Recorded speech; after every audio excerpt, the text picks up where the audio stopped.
On dégage aussi des toxiques et que du coup bébé peut recevoir. Donc il faut vraiment faire attention à ça, notamment la nuit quand il y a le co-bébé, enfin le co-dodo, vendredi soir, je cherche un peu mais voilà, quand il y a le co-dodo, c'est vrai qu'il faut faire attention à ça. Après, s'il n'y a pas de fumeur ici, il n'y a pas de... Mais par contre, si vous connaissez des mamans qui fument et qui ont du mal, parce que quand même, ce qu'on a vu, c'est que les femmes qui fument, elles culpabilisent et du coup, elles décident de ne pas allaiter leurs enfants. Et ça, c'est fort dommage parce qu'on sait que les enfants vont mieux s'ils sont allaités, même si la mère fume, en fait. Voilà. Ça contrebalance l'effet bénéfique. Il ne faut pas s'interdire d'allaiter, même si on... Parce que les études montrent qu'elles allaitent moins, hein. Les femmes qui fument, elles allaitent moins parce qu'elles culpabilisent et elles ne veulent pas exposer leur bébé à des toxiques. Question rouge, c'était comment conserver le lait maternel? Ah oui. Alors là, on va vous montrer la petite... on a une diapo là-dessus. Sur la conservation du lait maternel, c'est un sujet qui anime de nombreux débats entre spécialistes qui se disputent entre eux. Et il y a du coup plusieurs sources différentes. Selon si on écoute les recommandations de la Haute Autorité de Santé, si on écoute les recommandations de l'AFSAP, si on écoute en fonction, c'est pas tout à fait la même chose. Pour se simplifier la vie, pour pas s'embrouiller, on va se dire la règle des 4. Du lait fraîchement tiré, avec cet appareil qui s'appelle un tire-lait, c'est 4 heures à température ambiante, quand c'est pas canicule. C'est 4 jours au frigo, pas dans la porte du frigo, à l'intérieur du frigo, et c'est 4 mois au congélo. 4, 4, 4. Comme ça, c'est facile. Mais selon les auteurs, ça peut aller jusqu'à 8 heures à température ambiante, ça peut aller jusqu'à 6 mois au congélo. Donc en fait, en faisant 4, 4, 4, vous prenez vraiment aucun risque. Le lait maternel, c'est comme un peu du miel. Ça contient des substances qui l'empêchent de tourner. Alors au bout d'un moment, bien sûr, il finira quand même par se contaminer, mais c'est quand même un aliment qui contient plein de bonnes choses, d'enzymes, de facteurs de croissance, qui fait que c'est vraiment stable, en fait, dans le temps. Il y a plein d'éléments antibactériens et tout ça. 4, 4, 4. Et après, une fois qu'on a, par exemple, on a tiré son lait, on l'a gardé 2 jours au frigo, et puis on va le proposer au bébé, donc on va lui donner, et puis il ne va pas finir le biberon, mais on l'aura réchauffé du coup, pour lui donner. Bah là, on jette ce qu'on a réchauffé. Ce qui restera, alors des fois c'est dur, hein, parce qu'on a mis du temps à avoir quelques réserves, mais ça, quand ça a été réchauffé, on le jette. Et de la même manière, s'il a été congelé, ce qu'on a décongelé, ça se garde que 24 heures au frigo, et si ça a été réchauffé, on le jette dans l'heure. Donc on va congeler par petites quantités. Il y a différents ustensiles pour garder le lait. Alors, ce qui va très bien, c'est un petit pot en verre, genre pot de confiture, hein, ça marche bien aussi, on ne rentre pas et c'est très bien, c'est stable. Il peut y avoir aussi des sachets comme ceux-ci qui se vendent. On peut mettre la date, etc. Et ça, il y a une double fermeture pour pas que ça fasse de fuite. Par exemple, Florence, toi, tu conseilles de le faire dans des bacs à glaçons? Ouais. Après, faites comme vous voulez, mais les glaçons, ça permet de décongeler des petites quantités au moins au tout début. Et puis après, vous savez à peu près, la personne qui va garder l'enfant, elle saura combien il faut de glaçons pour éviter d'en gaspiller. Mais après, tu peux mettre 60 et puis ça se met à plat, du coup, dans votre congélo, ça prend un petit peu moins de place. Oui, voilà. Pardon ? Les sachets à glaçons individuels. Oui, c'est ça, il y a aussi les sachets de glaçons. Après, ça reste du plastoc quand même. Enfin, voilà. Donc le plastique, d'un point de vue perturbateur endocrinien, même si évidemment il n'y a pas de bisphénol dans celui-là, ben voilà, hein, c'est du plastique. Donc soit par exemple, vous avez tiré votre lait, vous le mettez dans le sachet, vous le congelez, vous le décongelez au frigo, et pour le chauffer, vous le mettez dans un récipient en verre, ça c'est nickel. Si par contre, finalement bébé a besoin maintenant, on va le passer sous l'eau chaude pour le décongeler, ben là c'est quand même, on va passer sous l'eau chaude un plastique, quoi. Bon, après, si une fois de temps en temps... voilà, hein, c'est pas dramatique, hein, mais voilà, dans l'idéal, c'est plus stable que ça soit dans du verre. Juste pour revenir, vous dites que dès qu'on l'a réchauffé et qu'il finit pas, on n'est pas obligé de le jeter, mais s'en servir pour le bain. Oui, très bien. En fait, le lait maternel, comme cosmétique, on n'a pas le droit de le vendre, hein, mais si ça se vendait, c'est vraiment tellement magnifique sur les cicatrisations. On verse un fond de biberon justement un peu vieux dans l'eau du bain et ça va laisser un petit film protecteur qui vaut tous les gels douche les plus chers du monde. On a un petit bobo, une petite croûte, une brûlure, on met un peu de lait maternel, un cordon qui cicatrise mal. Alors on fait attention par contre si c'est une plaie sur le bébé, c'est pas du violet qui a traîné, c'est directement du sein pour que ça soit le plus propre possible, quoi. Des fois même un début de conjonctivite chez le bébé, on met une goutte de lait maternel dans l'œil et il n'y a pas besoin d'antibiotiques en fait, ça contient tous les anticorps. Donc c'est vraiment un truc magique. L'aspect peut être différent quand il est refroidi. Quand vous le sortez du frigo, vous allez voir que peut-être il aura une drôle d'odeur et sentir un peu le vieux fromage. Il peut être verdâtre, hein, il peut prendre vraiment une couleur bizarre. Il faut savoir que le lait maternel, c'est vraiment un produit vivant. Dedans, vous avez des choses qui continuent à agir en dehors du sein. Donc des enzymes et qui vont qui vont continuer à permettre certaines dégradations. Et en particulier les lipases. Les lipases, c'est les enzymes qui dégradent les lipides ou qui les coupent en morceaux. Et dans les maternelles tirées, elles continuent à agir. Et c'est ça qui confère une transformation au lait maternel. Après, si l'enfant le prend, c'est vraiment pas un souci. Ça ne veut pas dire que le lait il est tourné. C'est un changement normal et physiologique. Et il faut savoir aussi que on parlait de la conservation du lait maternel, et ça, moi, ça m'avait subjugué quand j'avais appris ça pendant mon début. C'est que le lait maternel, quand il vient d'être tiré, il y a des études qui ont montré qu'il y a plus de bactéries quand il vient d'être tiré que quand on le laisse reposer à température ambiante. Au bout de quelques heures, il y a moins de bactéries à l'intérieur. C'est incroyable. Et ça, vous n'aurez jamais ça avec du lait artificiel. C'est auto-nettoyant. Ben oui. C'est incroyable. Là, il y a une petite diapo du coup sur la comparaison entre ce qui s'appelle PCN, c'est du lait de préparation pour nourrissons, c'est le lait en poudre qu'on connaît, et du lait maternel. Et on voit qu'il y a beaucoup plus de choses dans le lait maternel. Alors de près, il y a des probiotiques, des cellules souches, des facteurs antiviraux, des facteurs de croissance, des enzymes, etc., qui ne se retrouvent pas dans le lait en poudre.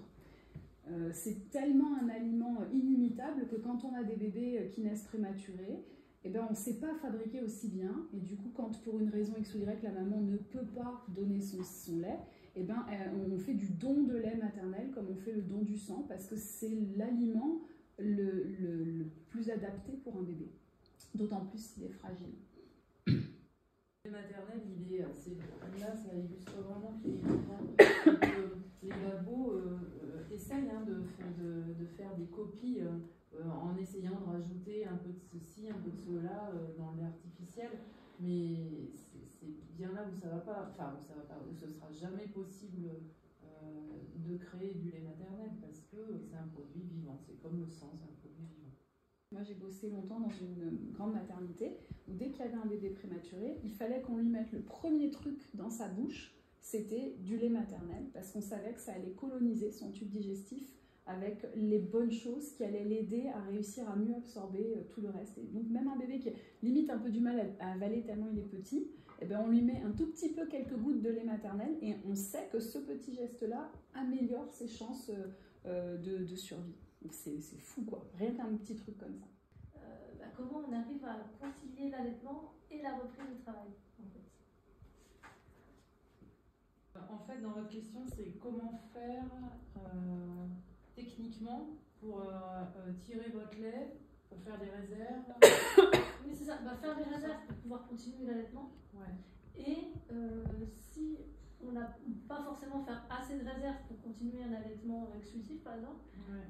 Comment on fait un petit peu cette transition pour diminuer tout en gardant une alimentation correcte. C'est sûr que c'est pas évident, il faut jongler. Au début, on ne sait pas trop où on va quand on va reprendre le travail. Et alors, c'est important de faire des stocks de lait maternel. Dans l'idéal, moi je dis aux mamans, je ne sais pas ce que toi tu dis, moi je dis un mois, de commencer un mois avant la reprise, ou même avant, déjà pour se familiariser avec quand même la machine, le tire-lait. Et ensuite pour essayer de comprendre aussi, pour être à l'aise en fait, tout simplement, et du coup au départ voir comment vous fonctionnez avec la machine, parce que donner à la machine, déjà, c'est pas si évident que ça. Il y a des mamans qui vont réussir à tirer tout de suite, et puis d'autres, devant une machine, c'est la panne sèche, quoi. Donc, faut quand même, ça demande une petite expérience quand même, voilà, et accepter de donner à la machine. Donc, ça, c'est une chose. Et ensuite, c'est quand tirer, comment faire pour tirer, pour pas retirer le lait du bébé. Souvent, ça c'est ce que les mamans elles nous demandent. Oui, mais si je tire alors que le bébé il va se réveiller dans une demi-heure et que je dois le remettre au sein, comment on fait? Donc moi, ce que je conseille aux mamans, c'est plutôt de tirer le matin après la première tétée du matin, où en général là, les seins ils sont bien gorgés de lait parce que le bébé va avoir espacé un peu les tétées la nuit. Souvent, il va prendre qu'un sein, alors qu'après, dans le restant de la journée, il en prend 2. Donc, s'il en reste dans les seins, ça permet de tirer et de commencer à voir que déjà, il y a une belle production. Après, moi, j'ai envie de dire, tout est prétexte à tirer à n'importe quel moment. Si vous pouvez le faire, si vous avez un petit peu de temps, vous pouvez essayer de vous entraîner et voir ce que ça donne. De toute façon, ça va rajouter des tétées supplémentaires. Donc, le cerveau, après, il va engranger ce truc-là et du coup vous aurez une lactation optimale au moment de la reprise. Il faut surtout pas paniquer sur la quantité qu'on tire au début. On se dit bon, je reprends le boulot dans un mois, donc il faudrait que je laisse des réserves pour la nounou et j'utilise ce tire-lait, j'ai fait que 20, purée, je vais jamais réussir à avoir assez pour mon bébé, là. Et en fait, plus on le fait, plus ça donne. Et il y a des jours où vous allez faire 70, il y a des jours où vous allez faire 15. Et en fait, il faut juste avoir confiance en vous. Votre bébé, on ne sait pas trop combien il prendra, de toute façon, quand il sera chez la nounou. Donc, en moyenne, on dit que voilà, pour une journée classique, c'est à peu près 60 ml par heure. Mais c'est pour donner un repère, mais en fait, on n'en sait rien. Enfin, la plupart du temps, ils ont besoin de beaucoup moins que ce qu'on leur laisse en réserve. Et c'est sûr que du coup, pour être sereine, plus vous commencez tôt à tirer, plus vous savez que vous avez plein de petites poches dans votre congélo et que voilà, si besoin, vous êtes rassuré parce qu'il n'y a pas que l'alimentation, il y a aussi le laisser bébé, enfin, ça fait beaucoup de changements quand même. Donc voilà, ça permet d'être serein. Et puis imaginons par exemple, votre bébé il s'est réveillé sur le petit matin à 7h, il a tété le sein droit. Il s'est endormi, et là vous dites bon il est parti pour un petit moment, j'en profite, je tire au sein gauche, comme ça je commence à me faire une petite réserve. Et puis là, paf, à 8h, il se réveille. Et puis la fin, c'est pas grave. Il va téter, il va râler, il va redemander l'autre sein, et puis il va dormir une demi-heure, puis au bout d'une demi-heure, il retétera. Enfin, ça se refabrique en temps réel, en fait. Hein. C'est pas, ça se reconstitue tout le temps. Et quand on allait, alors je sais pas si vous pouvez nous dire, mais pendant qu'on allait, on sent que ça se relance des fois, pendant une tétée. On sent les picotements, et hop, ça repart. Parce que le bébé stimule, et on sent qu'il y a un deuxième souffle qui revient, des fois même un troisième souffle, ça fait un petit pic de nouveau avec l'éjection du lait. Et si vous avez la chance de, quand votre bébé tète d'un côté, ça coule de l'autre, ça en fout partout, il y a des dispositifs comme celui-ci qui coûtent 20 €, que vous venez ventouser sur le sein pendant que le bébé tète à l'autre sein, et en fait ça peut recueillir, donc vous l'avez avant, ça peut recueillir du lait. Et j'ai quand même une patiente qui a réussi à se faire toutes ses réserves de reprise du boulot, rien qu'en posant ce truc-là sur son sein, en fait. Vraiment, elle le ventouse et c'est tout. Elle recueille juste le trop-plein. Et c'est une maman, sinon, qui aurait mis des tas de coussinets, des machins, puis ça se serait perdu, en fait. Et là, en fait, à chaque fois que son bébé tétait, elle recueillait de manière passive, une fois 10, une fois 20, une fois 30, mais comme c'était à chaque tétée, petit à petit, elle les récupérait. Et là, elle comprime un peu pour le ventouser, c'est tout. Ouais. En fait, plus tu comprimes, plus ça va ventouser, donc ça peut te stimuler un peu. Si on est dans la configuration que ça coule beaucoup, souvent on en a au ventre. C'est vraiment chouette. C'est pas des trucs à acheter en avance, parce que ça tombe, vous aurez pas du tout ça. Quand votre bébé il va téter d'un côté, et de l'autre côté, il n'y a rien qui va couler, et vous serez hyper frustré d'avoir acheté ce truc-là, vous aurez l'impression que ça marche pas, alors que c'est juste une histoire de fermeture des canaux, de vasoconstriction des vaisseaux. Donc si vous voyez que ça coule, ça vaut le coup, mais sinon c'est pas la peine d'en acheter en avance. Il y a des femmes qui ne voient jamais leur lait couler. Donc ça, moi j'avais une amie, elle me disait, je sais pas si j'ai du lait en fait, mais pourtant le bébé m'a cessé. Donc ça dépend des moments. En général, au début, quand même, ça coule. Et il y a le côté aussi préparation au biberon, parce que du coup, on reprend le travail, c'est plus maman qui donne au sein. Donc comment on aide bébé à s'habituer à la tétine, etc., à partir du camp. Ah oui, alors comment faire pour faire accepter un biberon à un bébé? Il faut savoir qu'il y a certains bébés qui vont jamais accepter de prendre le biberon, en fait, quand même. Ça, il faut le savoir, et du coup, faut pas paniquer. Puis, alors, encore moins avec la maman. La maman, avec ses gros seins pleins de lait, qui essaye de donner le biberon au bébé, il comprend rien, il n'a pas envie. Hein. Vous lui mettez du latex dans la bouche, c'est pas du tout la même consistance, ça n'a aucune odeur, enfin voilà. Donc, ça demande un apprentissage. Alors, il y a certains parents qui aiment bien commencer très tôt parce qu'ils veulent être sûrs que le bébé, quand ils le laisseront, qu'il prendra des biberons, et qu'ils ont lu qu'il y a certains bébés qui ne prennent jamais. Donc on peut faire comme ça. Mais on peut aussi ne pas du tout paniquer et puis se dire, bon, on verra bien comment ça se fera, et on peut commencer à essayer. Mais là, j'encourage du coup les papas plutôt à le faire. Et si vous le faites, c'est la maman sort de la maison, elle part et elle n'est pas derrière la porte en train de regarder ce qui se passe, parce que le bébé, ça sent tout, hein, c'est un petit mammifère, et en général ça ne se passe pas si la mère est dans la maison, quoi. Voilà. Donc, alors après, comment proposer un biberon à un bébé allaité? Déjà, on va éviter de le mettre en position physiologique comme ça, déjà parce que si on le met dans cette position-là, que c'est un petit bébé, il va chercher à téter spontanément, parce qu'il va chercher, il va se tourner, il va chercher. Même chez l'homme, hein, il peut chercher le nom de son père. Ensuite, on va éviter de le donner comme ça, le biberon, parce que ça coule tout cru dans sa bouche, et que du coup, il va avoir un débit constant et il n'aura aucun effort à fournir. Et un bébé qui tète au sein, il est actif au sein, donc c'est lui qui déclenche le fait que le lait coule. Et au biberon, si on fait ça, ça coule tout cru. Et donc il fournit zéro effort. Pourquoi faire comme ça aussi? Parce qu'il y a certains bébés qui, avec un biberon, des fois, sont un petit peu confus, ont du mal ensuite à retourner au sein. Donc il faut essayer de faire en sorte que lui, il fournisse cet effort pour pouvoir retourner au sein ensuite. Donc le bébé, on va plutôt essayer, bon lui il se tient bien, on va essayer de l'asseoir sur ses genoux. On ne tient pas la tête comme ça, d'ailleurs quand on allaite, on évite de mettre un enfant au sein comme ça. C'est lui qui décide, donc on va plutôt le tenir à ce niveau-là. Et ensuite on va incliner légèrement le biberon pour faire en sorte que le lait arrive dans la tétine, mais qu'il n'y ait pas d'air qui vienne à l'intérieur de la tétine. Donc suffisamment pour que ça coule un peu, mais pas trop, sinon ça coule tout cru. Et ensuite, avant d'introduire la tétine dans la bouche du bébé, on va aller lui chatouiller les lèvres pour essayer de faire en sorte de déclencher le réflexe de fouissement. Le réflexe de fouissement, c'est quand le bébé il sent le mamelon, il va ouvrir grand la bouche et il tire la langue. Et ça, c'est un réflexe qui est spontané, qui se fait tout seul.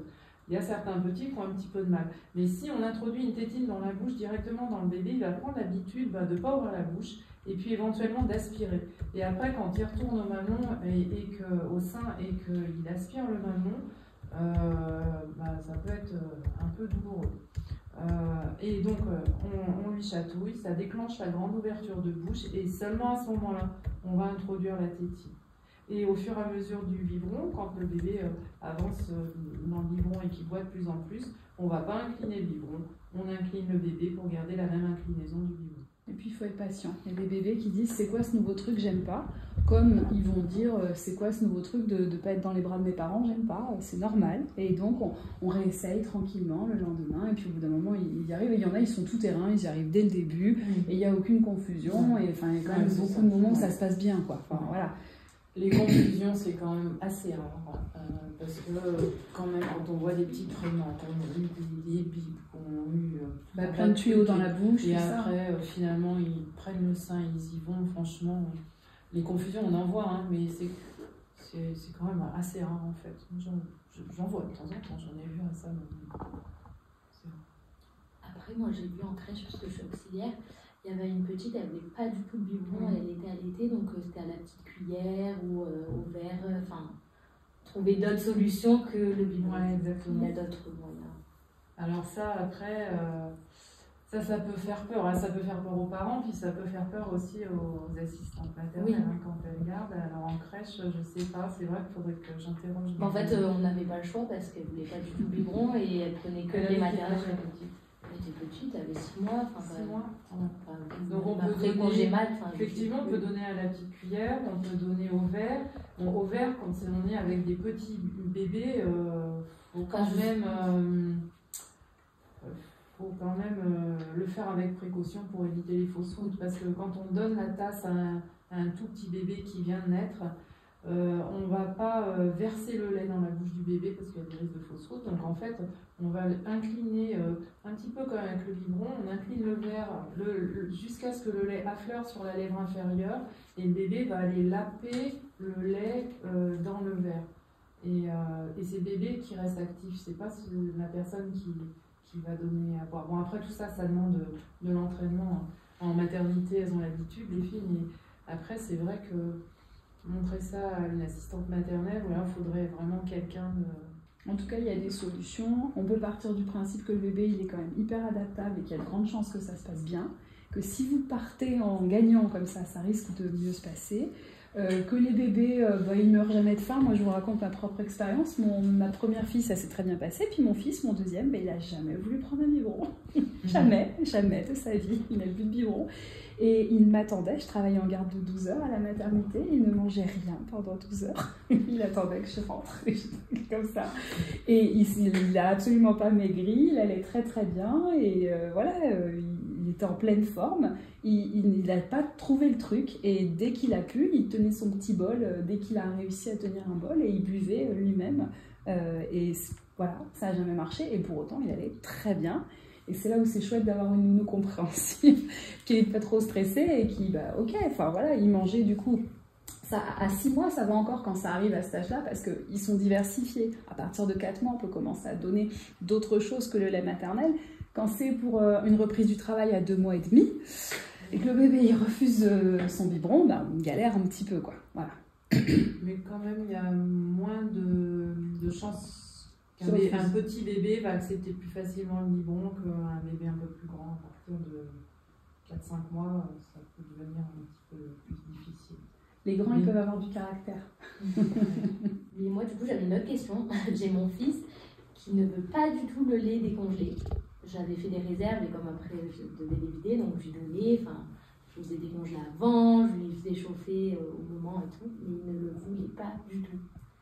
Donc, alors que Frey le prenait? Ah oui, il tète. Après, il a une mix. Mais Frey, quand le lait... Oui, quand il vient d'être tiré, il le voit très bien. Enfin, dans les 4 heures qu'il vient, il le prend. Mais quand c'est décongelé, il ne même réchauffé? Ah oui. Ouais, mais ça vient peut-être J'ai même essayé de la transformation amicale. De pas forcément, de le sortir un peu avant, qu'il soit pas glacé, pas forcément le faire chauffer. J'ai tout essayé. Parce que c'est gâché. Après, si c'est un bébé qui est diversifié, on peut mélanger le lait maternel. Par exemple, on fait cuire des courgettes et on met le lait dedans, on fait une purée un peu liquide. À ce moment-là, il n'était pas diversifié, mais parce que j'avais fait des réserves pour en faire, et parce que si je sortais, que le papa puisse en donner. Parce qu'après, il prend aussi du lait artificiel, parce que l'allaitement n'est pas très bien parti. Donc il est habitué aux deux, mais je préférais qu'il ait mon lait la journée. Et le problème, c'est que, non, ça passe pas. Et là, le problème, c'est que je reprends pas mon travail, mais je me dis, quand je vais reprendre, j'ai quand même envie que la journée, il ait du lait maternel. Il y aura moyen de tirer au boulot ou pas? Pour l'instant, je travaille en crèche, je vais travailler en crèche, donc certainement, mais...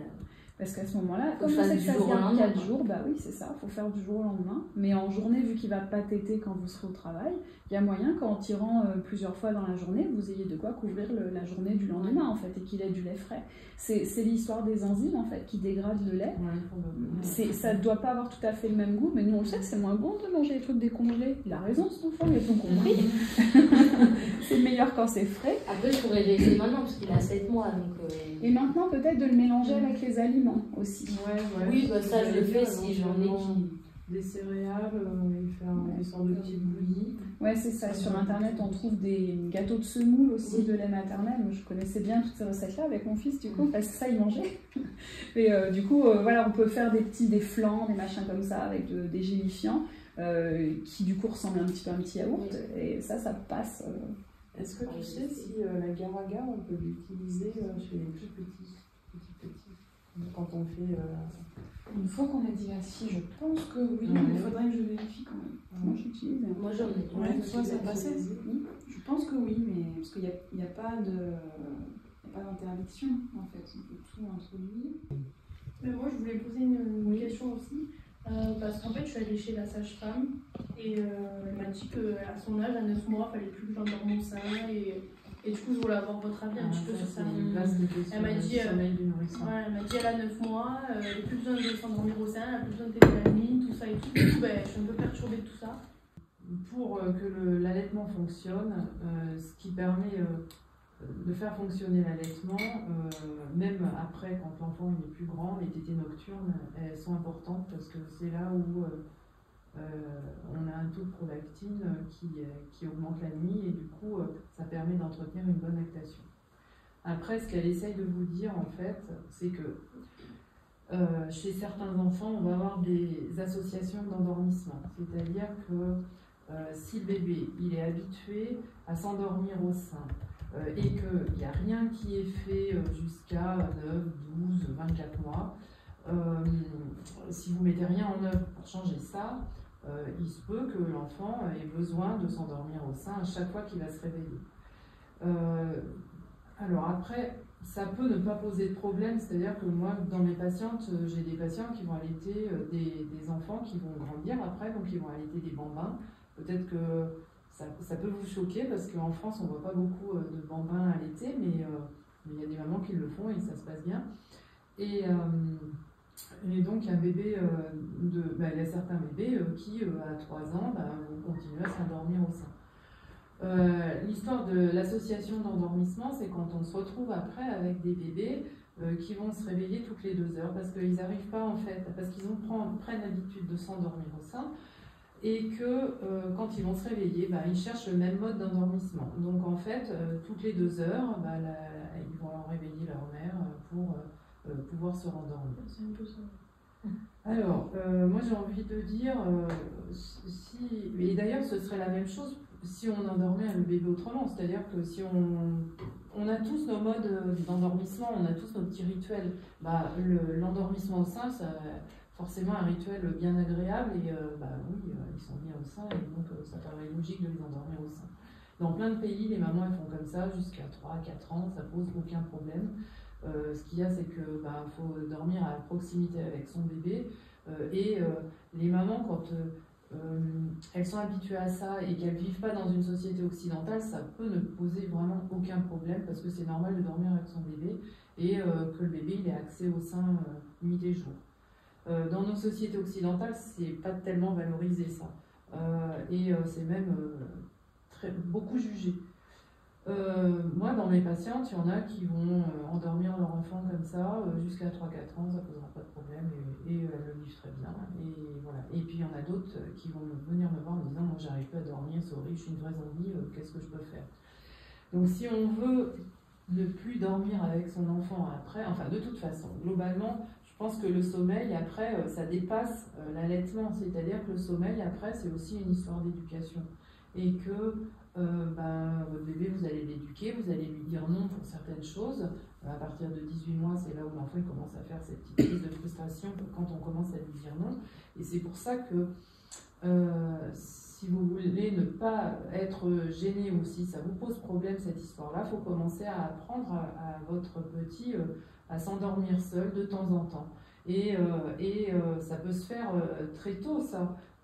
Mais ce qui est sûr, c'est que si on essaye de faire ça à 12 mois, ça va être un petit peu difficile. Mais il y a des mamans qui font des sevrages la nuit à 12 mois parce qu'elles en ont ras-le-bol et elles en ont marre et elles disent maintenant ça suffit. Donc elles font un sevrage nocturne. Mais là, pour le coup, faut être un peu ferme et ça se fait un peu pas dans la douleur, mais enfin, mais moi, le truc, c'est qu'elle le faisait, mais c'est là, depuis qu'elle a eu 9 mois, qu'elle. En fait, elle se réveille, juste elle tétouille, après elle remet sa tétine toute seule, elle enlève sa tétine, elle reprend le sein, en fait, elle fait que ça. Et c'est ça qui est fatigant parce que du coup. Et vous dormez avec en fait, je l'endors au sein et dès qu'elle dort, je la mets dans son cotodo à côté de nous. Et puis en plein milieu de la nuit, elle se réveille, du coup je la reprends et je suis crevée, donc je la mets au sein et en fait. Et elle dort avec vous le restant de la nuit. Ça vous gêne ou pas? Mon chéri dort mal, parce qu'elle prend toute la place. Moi, je dors au milieu du lit comme ça. Et elle commence à grandir, donc elle prend de la place, quoi. Mais bon. Alors 8-9 mois, c'est pas un hasard hein, si elle fait ça à 8-9 mois, parce que c'est le moment où c'est la peur de l'étranger, c'est là où en fait l'enfant il commence à comprendre que il fait plus corps avec la mère, hein, qu'il est séparé de la mère, donc voilà. Donc c'est un petit peu normal qu'elle fasse ça à 8-9 mois. Alors après, là il va peut-être essayer de temps en temps, parce que en fait si vous l'endormez comme ça et que vous la remettez dans le cododo, forcément elle va vous chercher au réveil, oui, c'est ça. elle vous cherche. Des fois vous remettez tétine, mais non, elle se lève et et prends-moi. Mais par exemple, hier je lui ai donné le repas du soir, elle était tellement crevée, je l'ai posée, elle s'est endormie direct sans le sein. Voilà, mais en fait, si on ne l'expérimente pas, ça, finalement, on ne sait pas que l'enfant il est capable de s'endormir seul. Et c'est vrai qu'il y a des fois, finalement, on ne sait pas, donc on prend l'habitude de les endormir au sein. Mais en fait, je pense que c'est important quand même de faire en sorte qu'à un moment, de dissocier l'endormissement du sein. Donc peut-être de l'allaiter dans un endroit où il y a plein de lumière, où il y a du son, et puis vous arrêtez la tétée quand vous sentez que ça tétouille, qu'il est prêt à s'endormir, mais que le sommeil n'est pas encore là, c'est le bon moment. J'ai essayé de faire ça. Après, c'est illusoire de la poser dans son lit et de dire bon, maintenant tu dors, parce qu'elle n'a jamais été couchée de cette façon-là. Donc alors après, ça va être un autre rituel. Donc ça peut être rester à côté du bébé, lui caresser le dos, ça peut être mettre une petite lumière, ou bercer un peu. Voilà. Mais quand il y a des problèmes de sommeil comme ça, d'endormissement, moi je conseille quand même, si le papa il peut intervenir. Mais en fait, c'est que par exemple, vous voyez, il est au travail. Il fait midi, il rentre à 21h, 22h, 23h. Il rentre tard, donc c'est assez compliqué quoi, à ce niveau-là. Du coup, je suis un peu seule face à cette situation. Quoi. Ouais. Donc, Et en fait, souvent, c'est le moment où vraiment ça va vous déranger. Où vous allez dire non, mais là j'ai passé un cap, j'ai besoin de dormir. Et bien, vous allez lui dire et elle va le comprendre aussi. Souvent, ça se passe comme ça. Vous allez sentir que vous allez être plus ferme et elle va le sentir. Et c'est une maturité aussi. Ouais. C'est que là, finalement, au fond, ça doit. Voilà, ça doit pas tant vous déranger que ça. Mais ça se fait. De moi, non, moi, ça me gêne pas. Moi, j'ai envie de dormir avec elle plus longtemps. Après, cette histoire-là, si on est ferme, ça peut être réglé en 3 nuits. Si on est vraiment ferme, la première nuit, ça va être compliqué. La deuxième nuit, ça sera déjà beaucoup plus facile. Et puis la troisième nuit, c'est terminé. Après, le problème, c'est quand l'enfant est malade. Parce que quand l'enfant est malade, un bébé allaité malade va faire que téter, va plus manger en fait. Ah oui, j'ai vu ça. Il a eu de la fièvre il y a quelques temps. Un bébé qui a de la fièvre, qui est allaité, quand il est malade, c'est téter non-stop, sein non-stop. Et donc là, revenir, c'est compliqué quoi. Et donc ça veut dire qu'après quand l'enfant il est guéri, il faut repartir là-dessus. C'est pas simple. Il y a des régressions. Mais après il faut savoir aussi que ça peut se faire de dormir avec son enfant, que vous n'allez pas la rendre collée à vous. Vous n'allez pas vous l'exposer à aucun danger à dormir avec elle, surtout qu'elle est grande maintenant, elle a quel âge? 9 mois. Oui, 9 mois. Après, on a dormi dès le début, même si je sais que c'est pas trop bon. Mais c'est pas du tout valorisé dans notre société. Hein. Donc, souvent, les mères, elles sont beaucoup jugées dans ce qu'elles font là-dessus. Franchement, il n'y a aucune raison de. Oui, ça ne fera pas de mal, quoi. Enfin, ça ne peut pas être du mauvais. Après, si vous voulez intervenir, ce qui est bien aussi, c'est progressivement espacer le lit du bébé de votre lit à vous. Déjà, géographiquement dans la chambre, et ensuite, éventuellement, le mettre dans une autre chambre, parce qu'on s'auto-réveille. Hein. Il faut quand même savoir que quand on allaite, et qu'on allaite longtemps, on est en phase, la mère, elle est en phase avec le sommeil du bébé. Et du coup, elle va se réveiller, et ça aide au tout début. La mère, elle va se réveiller au moment où le bébé doit téter en fait. Et souvent, la mère, elle est étonnée parce qu'elle va se réveiller juste à un moment où le bébé est en train de se réveiller. Et donc, le sommeil de la mère est pas le même que de la mère allaitante est pas le même que le sommeil d'une mère qui n'allaite pas. La mère allaitante, elle va s'endormir plus rapidement en sommeil profond. Il y a des études qui ont été faites là-dessus. Et les phases, là, elle est en phase avec son nourrisson. C'est incroyable, il y a vraiment une communication, même dans le sommeil. Mais effectivement, il ne faut pas prendre de danger à dormir. Enfin, faut être vigilant. Hein. Si on dort avec son enfant, il faut sécuriser. Ça veut dire mettre un matelas si le bébé il dort de l'autre côté. avec un risque de chute de l'autre côté. Donc non, il faut vraiment sécuriser. Les conditions pour pouvoir dormir avec son bébé, c'est d'éviter évidemment, mais ça c'est du côté du père, il ne faut pas qu'il y ait de prise d'alcool, de drogue, de tabac. Si la mère est vraiment crevée, il faut être vigilant parce que là il y a quand même des risques. Et le matelas aussi qui ne doit pas être trop le matelas pas trop. Fais attention de ne pas couvrir le bébé avec la couette. Il ne faut pas mettre d'oreiller, de choses autour de la tête du bébé. Et là, c'est là où on se dit tout doucement, ça va maturer et il y aura un moment où vous allez vous faire ne serait-ce que 4 heures de sommeil de suite sans votre bébé à côté et vous allez revivre. Parce que vous aurez vraiment dormi en fait, sans être à moitié en vigilance. Et après ça, il faut le laisser venir quand vous c'est prêt. C'est-à-dire, on serait en Amérique du Sud, ce serait comme ça jusqu'à ses 3 ans, on ne se poserait même pas la question en fait. Donc après, c'est à vous de sentir ce qui vous va par rapport à votre boulot, par rapport à vous, ce que vous avez envie. En fait, il n'y a pas d'interdit, mais en même temps, vous allez voir une différence. Après, des fois, on essaye là, le papa du coup se met à ma place, et moi je me lève, et je reviens, mais il m'entend pas. En fait, c'est s'il m'entend, il pleure, il me veut. Mais s'il m'entend pas, il va se rendormir tout seul, ou juste on va lui tapoter les fesses, ou des petites caresses et il se rendort. Mais s'il m'entend, s'il a le malheur de m'entendre, bah, super pouvoir de ah mais il hurle. Quand c'est son père, il hurle, il m'entend. Le père, il est vraiment important parce que si le père n'est pas pro-allaitement, enfin si vraiment au fond de lui, il ne sent pas ça et qu'il n'encourage pas la maman, c'est un allaitement qui ne va pas fonctionner. Enfin, ou alors, ça risque d'être conflictuel. Déjà. Du coup, la mère ne sera pas soutenue par le papa. Donc, et après, pour aider la maman un maximum, moi, souvent, ce que je dis aux mamans, bon, ça va peut-être vous choquer, mais c'est que le papa, il peut faire tout le reste. La mère, elle peut faire que allaiter, se reposer, et le papa, il peut faire tout le reste, il va vraiment l'aider. Non, mais c'est vrai, parce qu'en fait, souvent, le papa, il y a certains papas qui vraiment mettent un point d'honneur à vouloir donner le bib, et du coup, se substituer un peu à la fonction de la mère.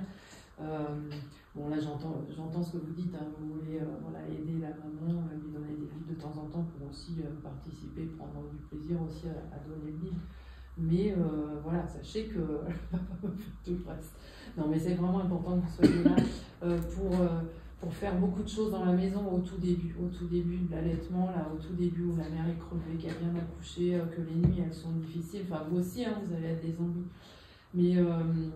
Mais vraiment être là pour gérer l'intendance de la maison, la bouffe, occupez-vous de la bouffe, du ménage, tout ça, pour que vraiment la mère elle puisse vraiment se consacrer à l'allaitement et à un démarrage serein. Dans les visites que je fais à domicile, les questions que je pose pour m'assurer que l'allaitement fonctionne bien, c'est notamment si bébé fait bien pipi, bien caca. Et dans la très grande majorité des cas, les mamans me disent je sais pas comment ça se passe les couches, parce qu'en fait elles ne changent aucune couche. Les couples modernes, c'est les papas qui gèrent les couches, les bains, et les mamans elles gèrent l'allaitement.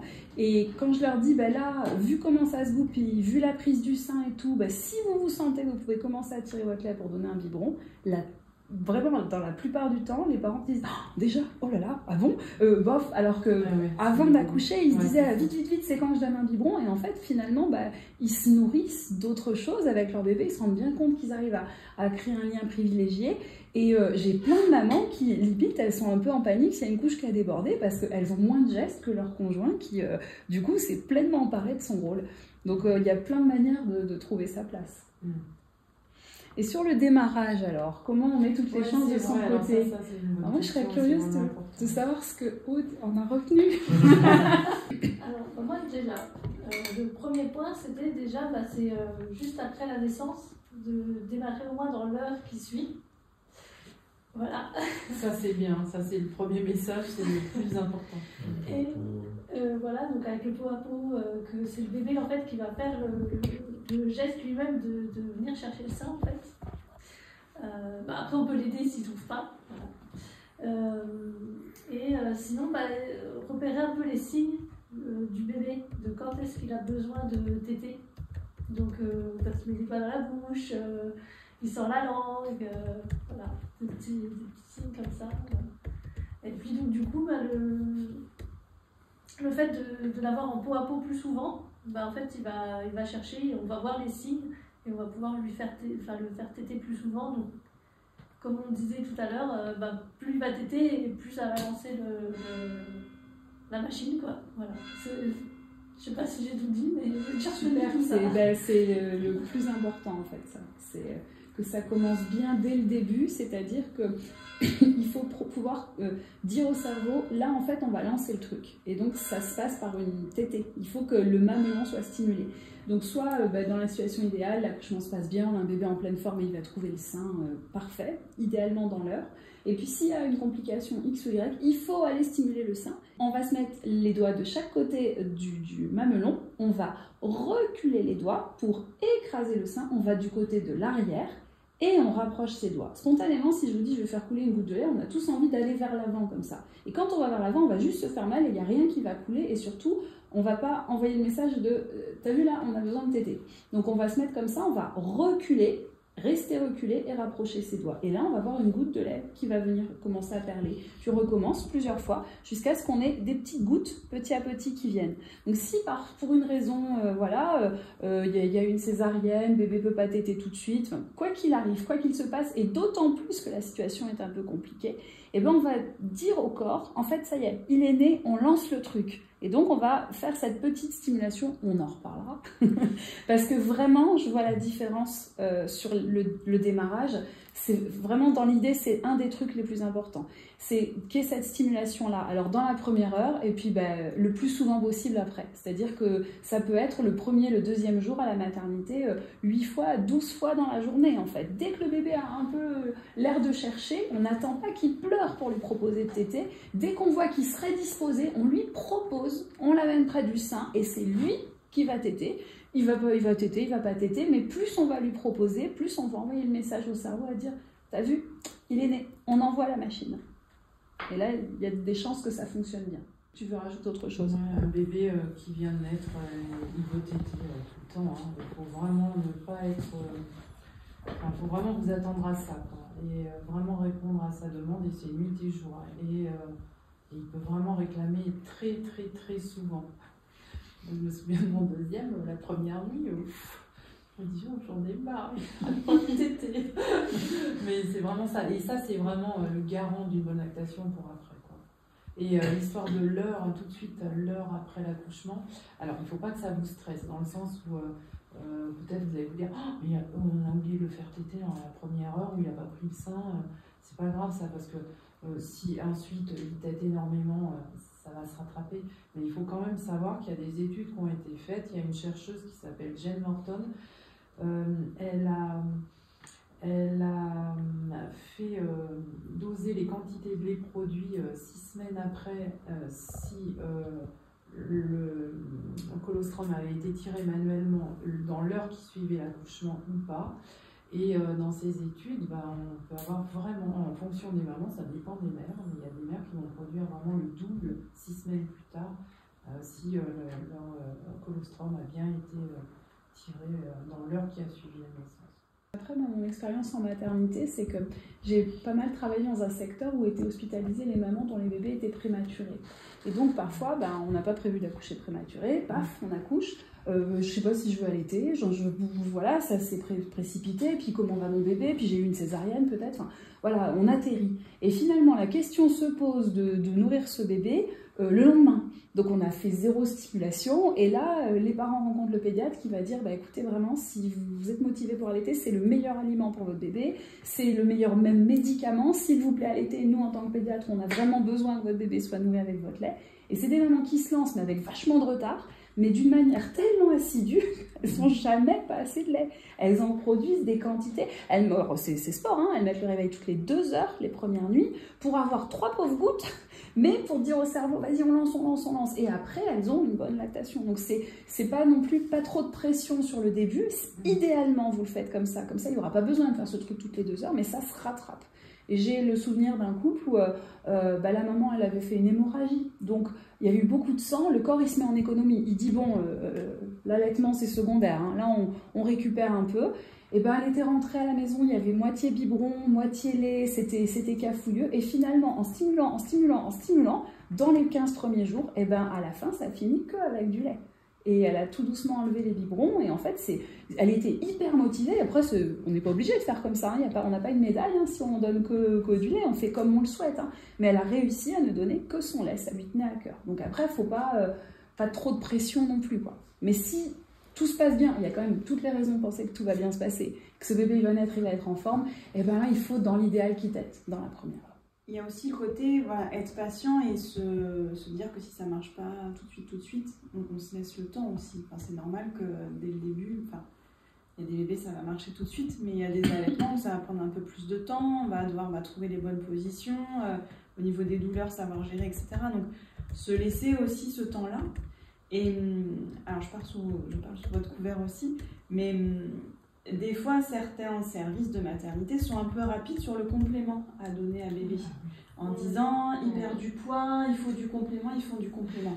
Tranquille. Vous avez vécu ça Bébé, il peut perdre un peu de poids, c'est normal, il a perdu du poids les premiers jours, mais ça va se rattraper. Et un bébé allaité, forcément, il va perdre peut-être un petit peu plus qu'un bébé au biberon, mais ça va se rattraper aussi. Donc, des fois, ne vous stressez pas trop si l'équipe médicale derrière peut être un peu pressante, posez des questions et faites-vous confiance. Et ça va marcher.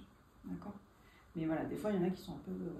Donc, pour que bébé perde moins de poids, l'idée, c'est de le mettre un peu en économie d'énergie. Donc, un bébé qui est dans son berceau tout seul, forcément, il va dépenser de l'énergie pour s'adapter au monde, pour réguler sa température. Et si on le prend contre soi, et ben, du coup, il va dépenser moins d'énergie. Et donc, il perdra moins de poids. Et en plus, il sera plus disposé à téter. Donc, c'est vraiment du contact le plus proximal possible. Comme tu disais, c'est un petit mammifère en fait, hein, donc c'est vraiment important. Et plus vous l'avez contre vous, plus vous allez voir ces mini-signaux qui vous disent tiens, je serais peut-être bien disposée à essayer de téter là, tiens, on sait jamais, ah bah non, finalement non. Mais voilà, au moins vous pouvez plus facilement lui proposer. Et vous vouliez nous raconter du coup en maternité Moi, pour Enel, il a perdu 9,7% de son poids à la sortie. Et en fait, elles étaient à deux doigts que je sorte pas, sauf qu'il fallait vraiment que je sorte parce que j'en pouvais plus. Et heureusement que ma sage-femme venait le lendemain, donc elles m'ont dit oui, il faut donner quand même un complément. Donc il a eu un complément avant de partir. Alors moi j'étais en larmes, enfin, au bout de ma vie, surtout que j'ai eu des crevasses, donc c'était dur de le mettre au sein.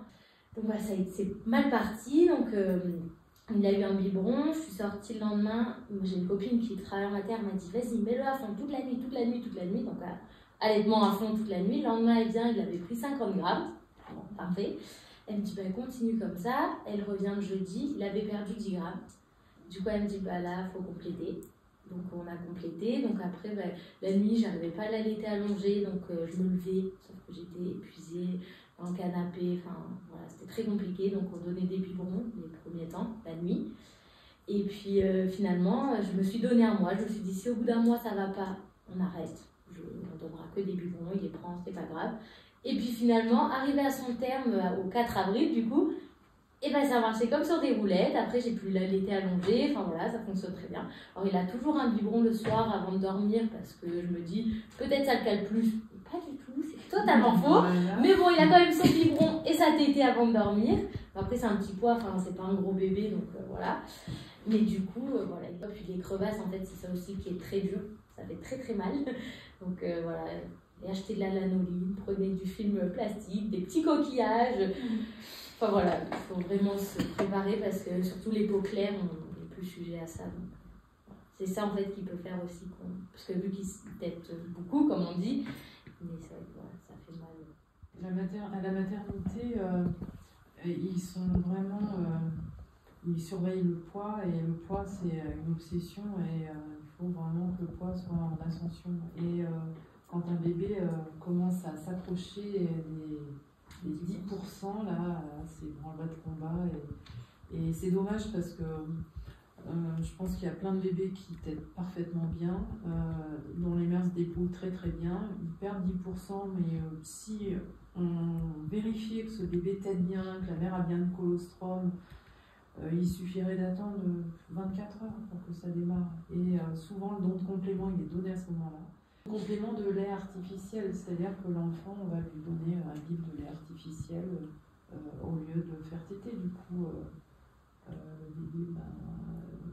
du coup, les les seins de la mère vont pas être stimulés. Du coup, lui, le bébé, il va dormir parce que quand il reçoit du lait artificiel, ça les cale un peu plus que le lait maternel. Et du coup, il va dormir longtemps. La mère, pendant ce temps-là, elle s'inquiète pas. Les seins vont pas être stimulés.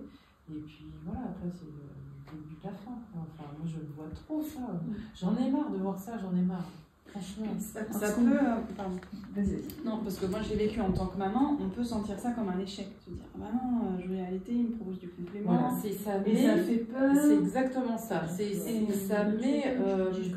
abîme la capacité de la mère qu'elle a en sa lactation et en sa façon d'allaiter. Et à partir de là, elle se posera toujours la question, est-ce que j'ai assez de lait? Et ça, c'est vraiment ça. Il faut vraiment se faire confiance et se laisser un peu de temps. Donc après, faut... Bon, c'est difficile de vous dire tant de poids, etc. On suit, mais voilà. Se faire confiance, se dire, vous savez que ça, les équipes vont peut-être vous dire attention le poids. Ok, oui, on fait attention, mais voilà, se faire confiance.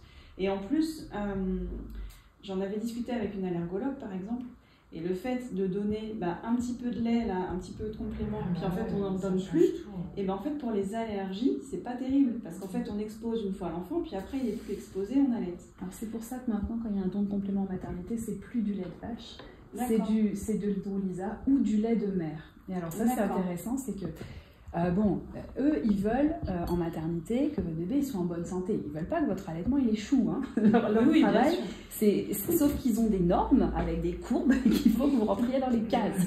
Parce qu'on est dans une société où il faut que la durée du séjour, il faut la place à la sueur. C'est vraiment à l'échelle sociétale après que ça révèle aussi, c'est dans le monde dans lequel on vit. Et du coup, eux, ils veulent que votre bébé ne perde pas trop de poids. Et avant, on donnait en effet un biberon. Et on s'est rendu compte que ce n'était pas la meilleure idée de donner du biberon de lait en poudre parce qu'en effet, ça exposait le bébé aux protéines de lait de vache, puis après, il n'allait plus y être exposé. Et quand on lui redonnait, des fois, il pouvait avoir une mémoire immunitaire et ça pouvait cafouiller. Donc on propose soit de l'hydrolysa, c'est-à-dire des protéines coupées, un peu plus transformées, on va dire, mais un peu plus digestes pour le bébé, soit on propose du don de lait de mère. Et des fois, il y en a en maternité.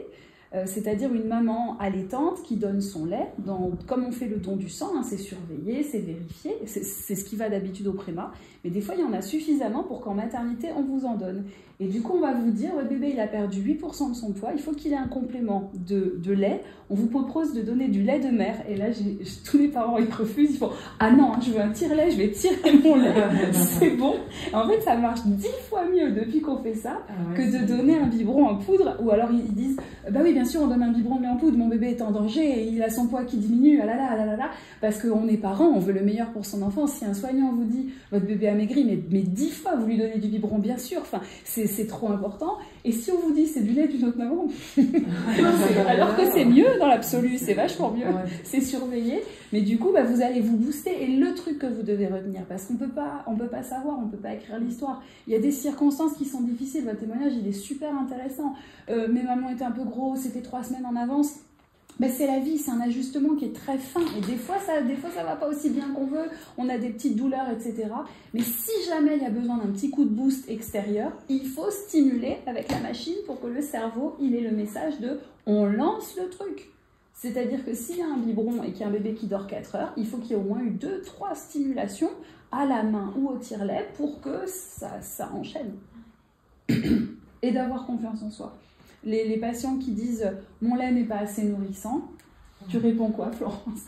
Ça n'existe pas, du lait pas nourrissant. Même en Afrique, ou alors vraiment dans les cas extrêmes de famille, mais le lait maternel il est adapté. C'est le lait du petit humain, c'est ce qu'on appelle l'étalon or de la nutrition du nourrisson. Il n'y a pas mieux. Il n'y aura jamais mieux. Le don de lait artificiel dans la première semaine, donc là maintenant en fait, là encore, ça a été démontré, c'est que les enfants allaités, il ne faut pas qu'ils reçoivent de lait de vache, donc du lait artificiel dans la première semaine, parce que sinon on sait qu'ils vont plus développer une allergie aux protéines du lait de vache derrière. Ça c'est démontré.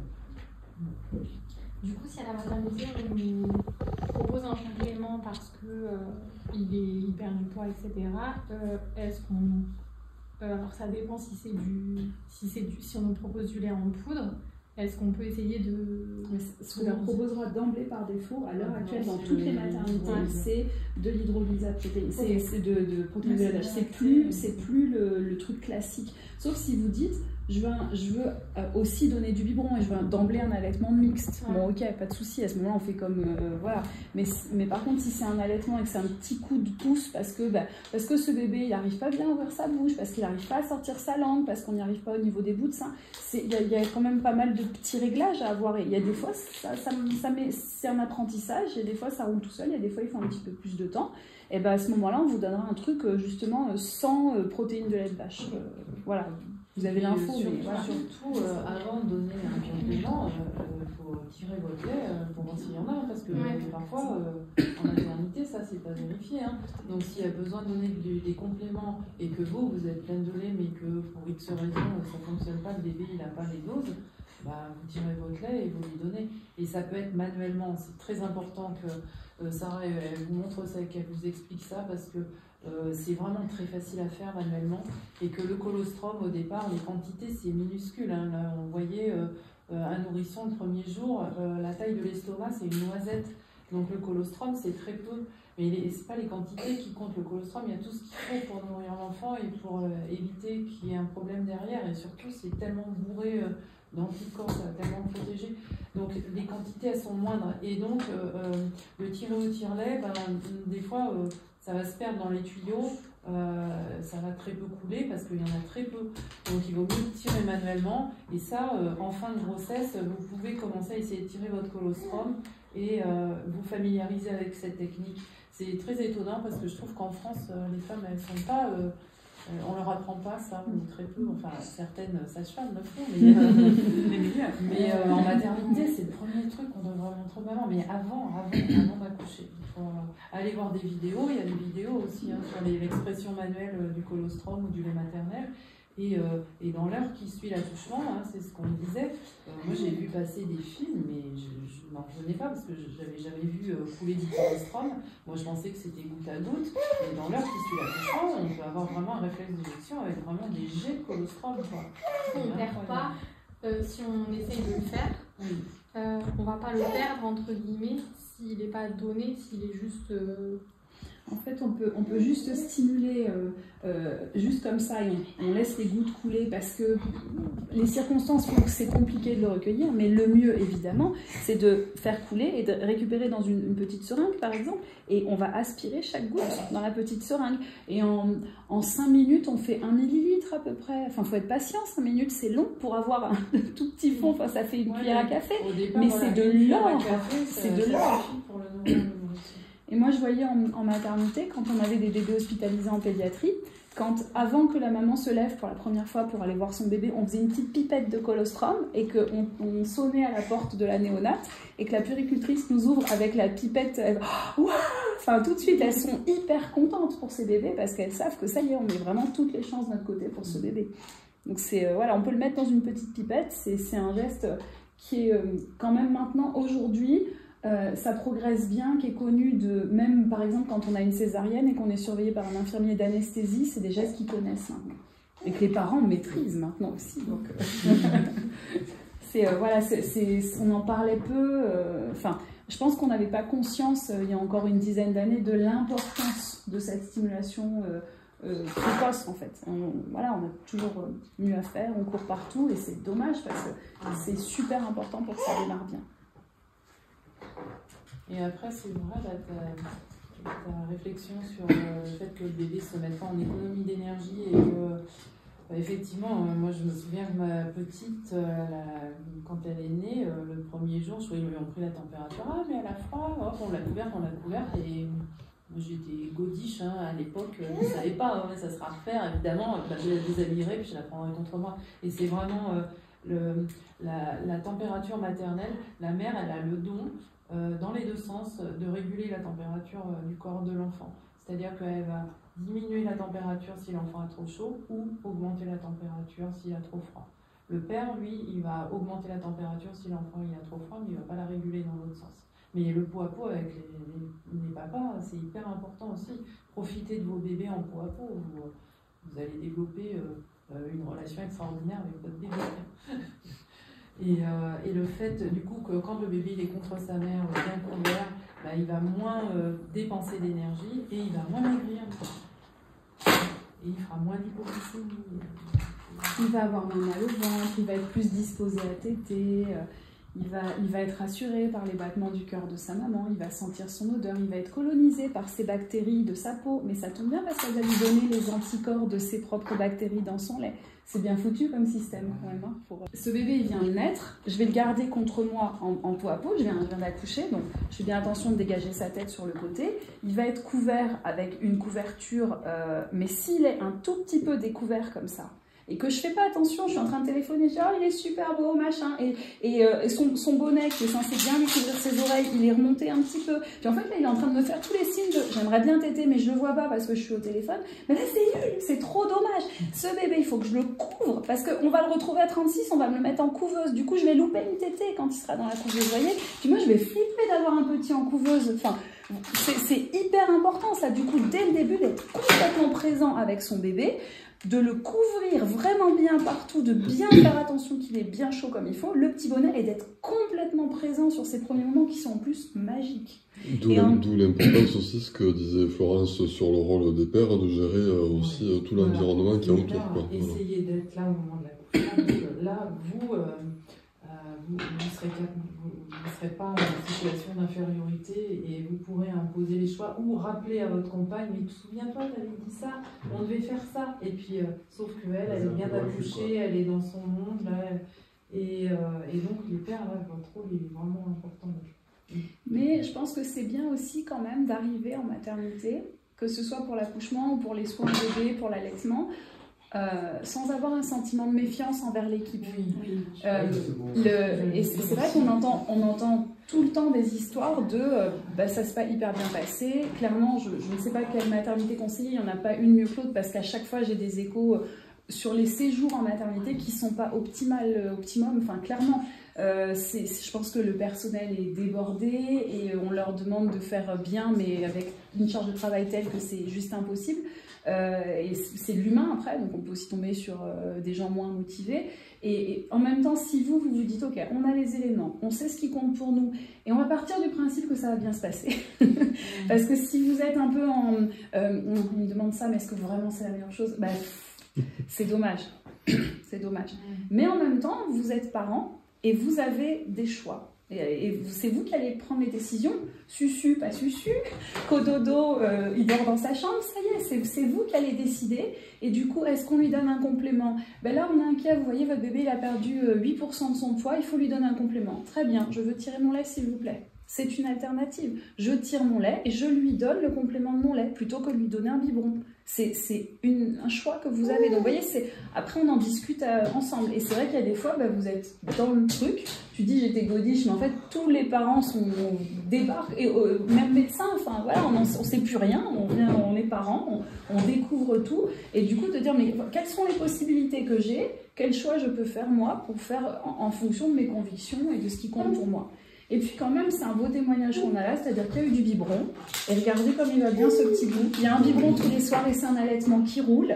Et finalement, qu'est-ce qu'on veut au fond? Enfin voilà, c'est quand même, voilà, on voit que ça se passe super là. Moi j'étais curieuse, on n'en a pas parlé la dernière fois, j'étais curieuse de savoir ce que tu pensais de la diversification du bébé allaité. Parce que finalement on n'en a pas parlé. C'est vrai. La diversification, c'est quand le bébé commence à manger autre chose que du lait. Alors Naël, vous pouvez en parler. Ça a été compliqué. Ça aussi. Naël, il se comporte vraiment comme un enfant allaité au niveau de diversification. Ça l'intéressait pas trop. Là en ce moment, ça commence à venir. Mais il prend pas des grosses quantités de purée. J'ouvre un peu plus la bouche pour les compotes quand même. C'est sucré. Mais c'est pas...